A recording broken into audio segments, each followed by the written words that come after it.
नागपंचमी की कहानी। सावन का महीना था।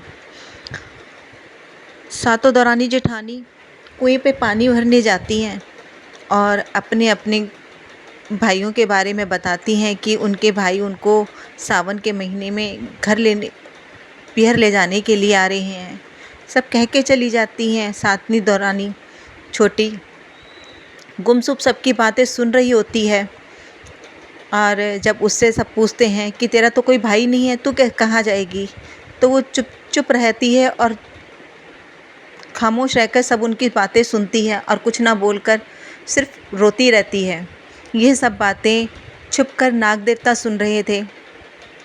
उनको और उस पर दया आई और जब ये सब सातों अपने अपने घर जाने लगी तो वो सातनी के पीछे पीछे चल दिए और जब उनके घर पहुँचे तो कहने लगे, बहन मैं तुझे लेने आया हूँ। कि तुम कौन? मैं तुम्हारे दूर की मौसी का बेटा हूँ और तुम्हें लेने आया हूँ, मेरे साथ पियर चलो।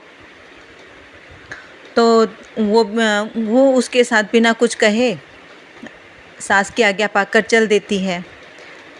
अब घना जंगल आता है तो वो भाई सांप बन जाता है। कहता है, सांप बनने से पहले उनसे कहते हैं कि बहन देख, डरियो मतनी, मैं तुझे लेने आया, तुम्हारी मैंने कहानी सुन ली थी, मुझे तुझ पर तरस आया तो मैंने तुझे बहन बनाकर तुझे पीहर देने का सोचा। अब तू बता, तू 2.5 महीने का लेगी या 2.5 दिन का लेगी या 2.5 पहर का लेगी? तो उसने कहा 2.5 पहर का क्या कैसे लूँ, 2.5 पहर में तो कुछ नहीं होता, आप 2.5 दिन का मुझे दे दो। उन्होंने कहा ठीक है, अब जैसे जैसे मैं कहूँ वैसे वैसे करती जाना, मेरी पूँछ पकड़ के और मेरे पीछे पीछे चली आना। कह लिया वो खोल में सर दे लिया तो मुझसे से क्या डरना। कि ठीक है भैया।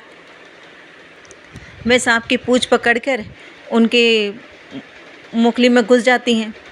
वहाँ पे देखती हैं काफ़ी सांप ही सांप है, सांप ही सांप है। कहते बहन घबराइयो मत नहीं। अब सांप की माँ उससे पूछती है, बेटा ये किसको ले आया? वो अपनी माँ को सारी बात बताते हैं।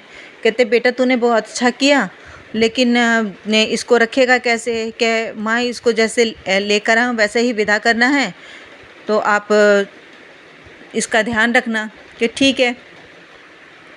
अब वो कहती है, माँ सभी सांपों के लिए दूध गर्म कर रही होती है, तो वो कहती है माँ मैं कर दूँ? तो कहती है बेटा तेरे से ना बन पनेगा। कि ना मैं करूँगी।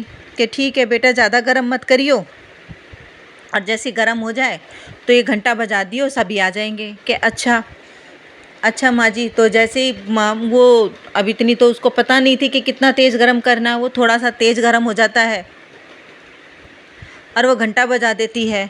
अब किसी की तो पूँछ जले, किसी की मुँह जले। अब सब कहें हम इसे डसेंगे, इसे डसेंगे।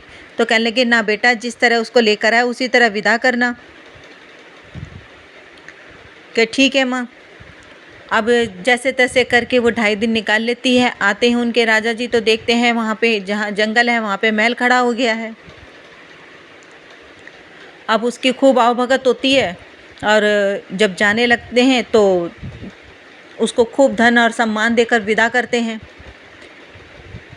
अब वो जब जाने लगते हैं तो थोड़ी दूर बाद उन्हें याद आता है कि वो जब नहाए थे तो उनकी धोती वहीं रह गई है। तो कहते हैं कि हम अपनी धोती लेकर आते हैं, वापस जाना होगा, हमारी धोती वहाँ रह गई है।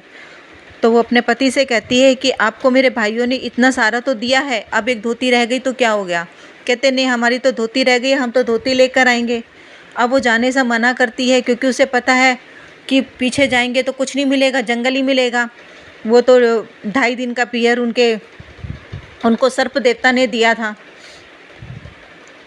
अब पति नहीं मानते तो वो उनकी जिद के आगे हार जाती है और वापस जाती है तो देखता है उसका पति कि क्या कि एक सूखे हुए वृक्ष पे और उनकी धोती टंगी हुई है, और जहाँ महल था वहाँ खंडर ही खंडर है। तो वो उससे पूछते हैं कि ये क्या तूने ये जादू क्या टोना है, हमें बता, नहीं तो हम तेरी जान ले लेंगे। कि तो ये सब कहाँ से? अभी तो यहाँ महल था, अब यहाँ पे ये खंडर कैसे हो गया और हमारी धोती यहाँ पे कैसे सूख रही है?